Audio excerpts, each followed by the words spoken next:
और पुरस्कार कई बाल साहित्य पुरस्कार मिले हैं इन्हें। तो यहाँ कवि के बारे में आपको जानकारी दी गई। ये कविता के कवि के बारे में आपको पढ़ना है। और उसके बाद यह कौन नामक कविता में किसके बारे में वर्णन किया गया है, प्रकृति से संबंधित कुछ चीज़ों के बारे में वर्णन किया गया है। प्रकृति में रहने वाले चीज़ों को हमें किस तरह उपयोगी है, प्रकृति समझ में आ रही, हमें प्रकृति किस तरह उपयोगी है। अगर ये प्रकृति में ये चीज़ें नहीं है तो, जैसे सूरज नहीं है, सूरज नहीं है तो हमें रोशनी मिलेगा क्या, नहीं मिलेगा। और चांद है, चांद नहीं है तो हमें रास्ते में, जैसे रात के समय में, चांदनी के रात में हम किसी भी जगह को जा सकते हैं, है या नहीं। तो इस तरह, और नदियाँ, नदियों से हमें पानी मिल रहा है, और पर्वत जो है झरने बह रहे हैं। तो इस तरह प्रकृति से हमें बहुत सारे लाभ है, प्रकृति से हमें बहुत सारे लाभ है। अगर प्रकृति में ये सभी नहीं है तो, ये सभी नहीं है तो क्या हम कैसे जीवित रह सकते हैं। ये सभी प्रकृति के चीज़ें सभी हमें उपयोगी है, समझ में आ रहा है। तो ये सभी हमें उपयोगी है। एक बार देखिए हम किसके बारे में जानकारी किए थे। अगर चांद नहीं है तो रात को हमें दिशा कौन दिखाता है। अगर चांद नहीं तो रात में कोई भी हमें दिशा नहीं दिखाता है। और अगर सूरज नहीं है तो, सूरज नहीं है, जैसा देखिए अब सूरज नहीं है अभी क्योंकि बारिश गिर रहा है, समझ में आ रही, 2-3 दिन से बारिश गिर रहा है, सूरज हमें नहीं देख सकते। लेकिन उतना गर्मी में जितना रोशनी है उतनी रोशनी है ये अभी नहीं, है नहीं। सो अगर सूरज नहीं है तो हमें सोने सा, दिन को सोने सा कौन चमकाता है, दिन को सोने से कौन चमकाता है। अब देखिए घर में लाइट की ज़रूरत है क्योंकि उतना रोशनी नहीं है, नहीं। अगर सूरज नहीं है तो दिन को सोने से कौन चमकाता है। अगर चांद नहीं है तो रात के समय में दिशा कौन दिखाता है हमें। अगर न होती निर्मल नदियाँ, अगर निर्मल नदियाँ नहीं है, निर्मल बोले तो प्लेजेंट, नदियाँ नहीं है तो हमें प्यास कौन बुझाता है। जैसे देखिए हमें प्यास लगने से हम पानी पीते हैं। ये पानी कहाँ से आ रहा है, पानी कहाँ से आ रहा है, नदियों से, नालों से हमें पानी मिल रहा है, और कुएं से, नलकूपों से, नलकूप बोले तो बोरवेल, नहीं। नदी में अगर पानी है तो धरती के अंदर, नहीं, पानी जाती है। सो उसे हमें पानी पीकर अपना जीवन यापन कर रहे हैं। अगर निर्मल नदियाँ नहीं है तो हमें प्यास कौन बुझाता है। अगर पर्वत नहीं है तो मीठे झरने कौन बहाता है। पर्वतों से, पहाड़ों से झरने बहते हैं, वाटरफॉल्स, नहीं। अगर पर्वत नहीं है तो झरने कौन बहाता है। और उसके बाद देखिए अगर पेड़ नहीं है तो हरियाली कौन फैलाता है। अगर पेड़ है तो हरियाली छा जाती है, हरियाली बोले तो ग्रीनरी, समझ में आ रही। सो पेड़ नहीं है तो हरियाली कौन छा जाता है, किसके द्वारा हरियाली छा जाते हैं, हरियाली कौन फैलाता है। नहीं, पेड़ों से इस धरती पर हरियाली फैलती है। पेड़ों से केवल हरियाली ही नहीं, हमें सांस लेने के लिए, जीवित रहने के लिए हवा भी मिल रही है, ऑक्सीजन, प्राणवायु मिल रहा है पेड़ों के द्वारा। और पेड़ों से हमें छाया भी मिलती है, छाया, शेड, गर्मी में हम पेड़ के नीचे आराम लेने के लिए छाया मिलती है। और पेड़ों से लकड़ी मिलती है जो हम फर्नीचर, दरवाजे, खिड़की ये सब यहाँ बनाते हैं। तो ये सभी लाभ हमें पेड़ों से है, पेड़ों से है। और कुछ प्रकार के फल भी मिलता है, समझ में आ रहे। तो इस तरह ये सभी जो है हमें पेड़ों से लाभ है। अगर पेड़ नहीं है तो ये सब हमें कौन देता है, पहला हरियाली कौन फैलाता है नहीं। हमारे राष्ट्र सरकार के द्वारा जो कार्यक्रम है हरितहारम, क्यों, पेड़ों को बढ़ावा देना, पेड़ों की रक्षा करना, है नहीं। अगर पेड़ों को बढ़ाने से हरियाली छा जाती है और पेड़ों को बढ़ाने से हमें स्वच्छ हवा मिलती है। समझ में रही? तो क्योंकि ये हवा जो है, पर्यावरण जो है प्रदूषित हो रहे हैं, उस प्रदूषण को रोकने के लिए पेड़ों की ज़रूरत है और पेड़ों से हरियाली फैलती है। अगर न होते फूल बताओ खिल खिल कर मुस्कुराता कौन। फूलों को देखने से हमारे चेहरे में मुस्कुराहट को देख सकते हैं। मुस्कुराहट बोले तो स्माइल से। फूल जब खिलते हैं, मैं कली से जब खिलते हैं उस समय वो जो है मुस्कुराने जैसे रहते हैं। उनको देखने से हमारे चेहरे पर मुस्कुराहट होती है। समझ में आ रहे? तो इस तरह अगर फूल नहीं है तो खिल खिल कर हमें कौन मुस्कुराता है। यहाँ तक हो गया। और इसके आगे क्या हुआ, एक छोटे से कविता है, उसके बारे में देखिए। अगर न होते बादल नभ में इंद्रधनुष रच पाता कौन। अगर न होते हम तो बोलो ये सब प्रश्न उठाता कौन। यहाँ देखिए बच्चों, यहाँ दिए गए है अगर न होते,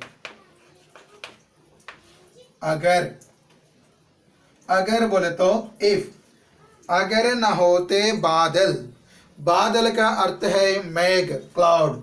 बादल बोले तो मेघ, इसका अर्थ जो है क्लाउड। मेघ यानी क्लाउड, अंग्रेजी में क्लाउड कहते हैं। और उसके बाद नभ बोले तो गगन, स्काई यानी आकाश, गगन, स्काई। हम कहाँ देख सकते हैं बादलों को? नभ में। बारिश में देखिए आकाश में बादल छा जाते हैं, गगन में बादल छा जाता है। और बादलों से क्या होता है? पानी गिरता है, बारिश होती है। बारिश के समय हम देख सकते हैं आकाश में इंद्रधनुष। इंद्रधनुष तेलुगु में इंद्रधनुष कहते हैं। इंद्रधनुष।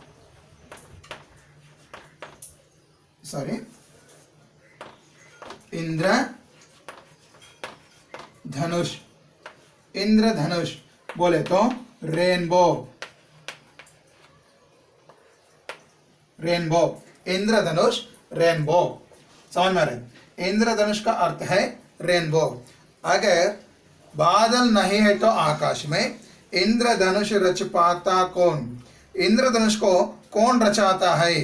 रच पाना, इसका अर्थ जो है रचना, कंपोजिशन। रचना जो है क्रिएशन और कंपोजिशन, क्रिएशन और कंपोजिशन। इंद्रधनुष को कौन रचाता है अगर आकाश में बादल नहीं है तो। समझ में आ रहे? बारिश के समय आकाश में बादल छा जाते हैं, बादलों से पानी नीचे गिरता है, बारिश होती है, तो उस समय हमें इंद्रधनुष आकाश में दिखाई देता है। आकाश में इंद्रधनुष दिखाई देता है, वो बादलों के कारण है। ठीक है बच्चों? और इसके बाद देखिए, अगर न होते हम तो बोलो ये सब प्रश्न उठाता कौन।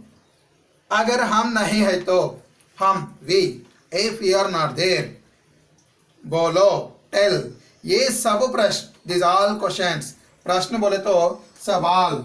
प्रश्न का अर्थ जो है सवाल, इसका अर्थ क्वेश्चन, QUESTION। अगर हम नहीं है तो ये सभी प्रश्न हमें कौन पूछते हैं, कौन उठाते हैं? उठाना, टू रेज। उठाना बोले तो टू रेज, रेजिंग क्वेश्चन। प्रश्न उठाना, टू रेज, प्रश्न उठाना, टू रेज क्वेश्चंस। अगर हम नहीं है तो ये सभी प्रश्न कौन उठाता है? कौन से प्रश्न है? अगर बादल नहीं है तो इंद्रधनुष कैसे आता है? अगर पेड़ नहीं है तो हरियाली कौन फैलाता है? समझ में आ रहे? अगर चांद नहीं है तो रास्ता कौन दिखाता है रात के समय में? अगर सूरज नहीं है तो दिन में कौन प्रकाश देता है? अगर नदियाँ नहीं तो हमें प्यास कौन बुझाता है, हम अपने प्यास को कैसे बुझा सकते हैं। अगर पर्वत नहीं तो झरने कैसे आता है। तो इस तरह ये सब प्रश्न कौन उठाता है। अगर हम नहीं तो कोई भी इस तरह के प्रश्न नहीं उठा सकते हैं। तो इस तरह इस कविता में इसके बारे में वर्णन किया गया है। इसका अर्थ जो है, इसका सारांश जो है, ये सभी प्रकृति में रहने वाला चीज है। ये सभी प्रकृति में रहते हैं। सो हमें क्या करना है, प्रकृति का संरक्षण करना है। इस प्रकृति का संरक्षण करना है, इन सभी का संरक्षण करना है। ठीक है। या फिर एक बार मैं आपको गा के दिखाता हूं और इसके बाद इसमें जो व्याकरण अंश है उसके बारे में देखेंगे। देखिए एक बार मेरे साथ में आप लोग भी गाइए।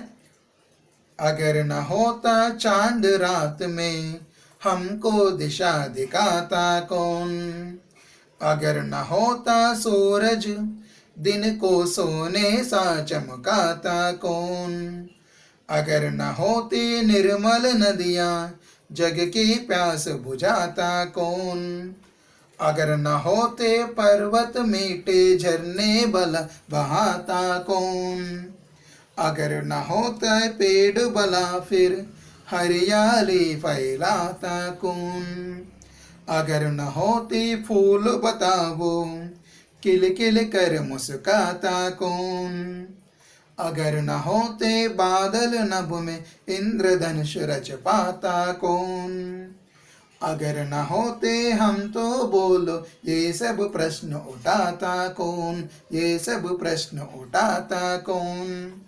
इस तरह इस कविता को गा सकते हैं और गाने से इस कविता का अर्थ आसानी से समझ सकते हैं। ये शब्दार्थ लिख लीजिए और इसके बाद इसमें जो व्याकरण अंश है उसकी जानकारी करेंगे। अब इसमें व्याकरण देखिए।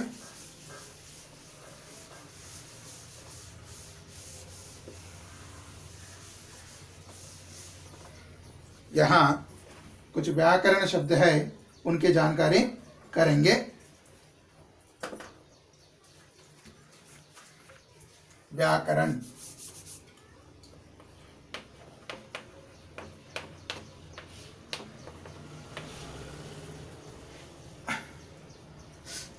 पर्याय शब्द,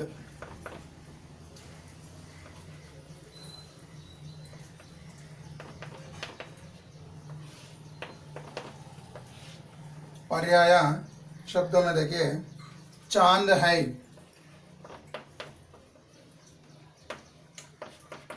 चांद का अर्थ है चंद्र,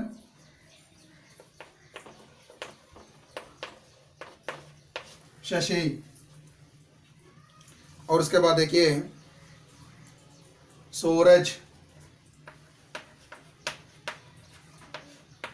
सूरज, सूरज का जो है क्या कहते हैं हम, पर्याय शब्द, समान अर्थ वाले शब्द सूर्य और रवि। सूर्य है, रवि है। और उसके बाद दिन, दिन का अर्थ जो है दिवस, दिन, दिवस, ये पर्यायवाची शब्द है। और इसके बाद पेड़, पेड़,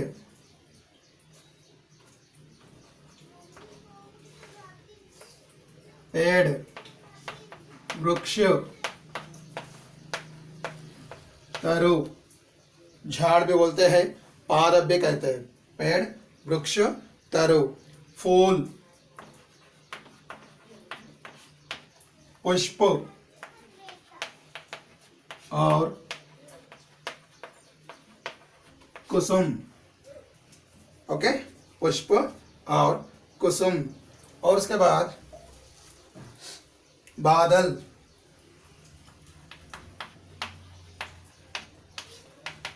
बादल क्या कहते हैं, मेघ, यानी घन, घन, घन, घन बोले तो बादल है। घन, मेघ का अर्थ, और बादल और घन का अर्थ जो है क्लाउड। और उसके बाद देखिए नभ, नभ का पर्याय शब्द जो है गगन यानी आकाश। आकाश बोलते हैं, गगन बोलते हैं, आसमान भी बोलते हैं। समझ में रहे। और इसके बाद वचन बदलना, यहाँ तक यह हो गया। और वचन, एक वचन बहुवचन दो तरह के हैं। पहला एक वचन लिख रहा हूँ एक और दूसरी ओर बहुवचन के शब्द, बहुवचन, एक वचन बहुवचन। एक वचन जो है एक ही संख्या वाले वस्तु के बारे में बताने वाला शब्द, और बहुवचन का अर्थ है एक से ज्यादा वस्तुओं के बारे में बताने वाले शब्द। ओके, यहाँ एक वचन यहाँ दिया गया है दिशा, दिशा, दिशाए, दिशा, दिशाए। और उसके बाद नदी, नदी, नदियाँ, नदियाँ। और उसके बाद झरना,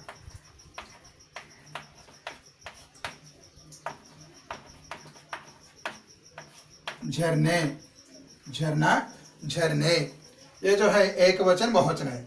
दिशा एक वचन है और दिशाएं बहुवचन। नदी एक वचन है, नदियाँ बहुवचन है। झरना एक वचन है, झरने बहुवचन है। तो इस तरह एक वचन और बहुवचन शब्द है इसमें। और इसके बाद कुछ विलोम शब्द भी है। विलोम शब्दों को लिख लीजिए।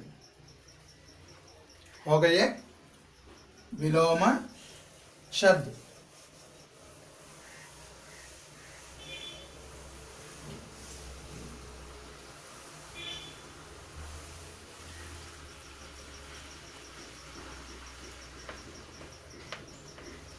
विलोम शब्द, ये विलोम शब्द का अर्थ जो है उल्टे अर्थ वाले शब्द, opposite meanings, means opposite words, opposite words विलोम शब्द है। विलोम शब्द, विपरीतार्थक शब्द, उल्टे अर्थ वाले शब्द, इन सब का अर्थ एक ही है, ऑपोजिट वर्ड्स। समझ में आ रही?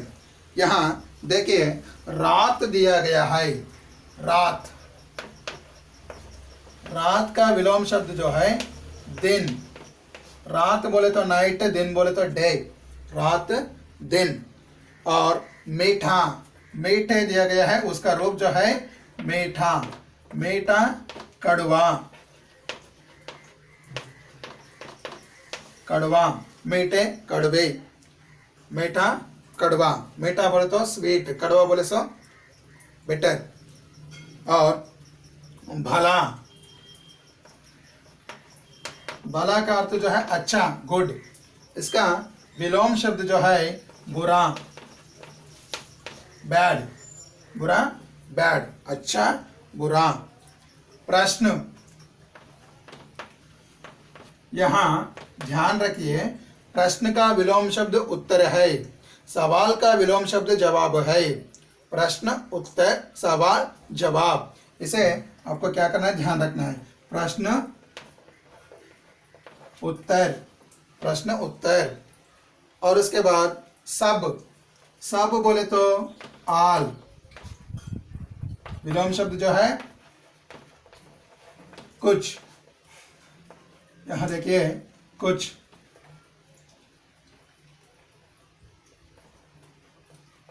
सब कुछ। सो यहाँ इस तरह ये जो है विलोम शब्द है, सब कुछ।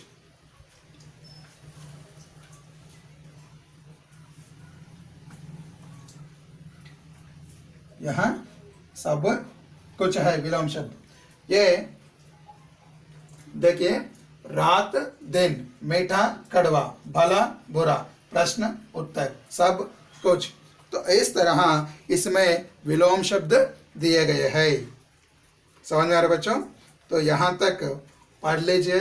तो इससे आपको चौथा पार्ट भी हो गया, चौथा पार्ट भी हो गया। आपको इसका वर्णन किया गया है, सारांश क्या है, और इसमें जो व्याकरणांश है, जो शब्दार्थ है, उसकी जानकारी भी दी गई है। ठीक है, आपको क्या करना है, फिर एक बार पुस्तक खोल के पाठ को, कविता को ध्यान से पढ़ना है और पढ़कर इसका सारांश भी लिखना है। आपको क्या समझ में आया, इसका सारांश भी लिखना है और उसके बाद ये व्याकरणांशों को भी पढ़ना है। ठीक है बच्चों, घर में रहिए, सुरक्षित रहिए। धन्यवाद।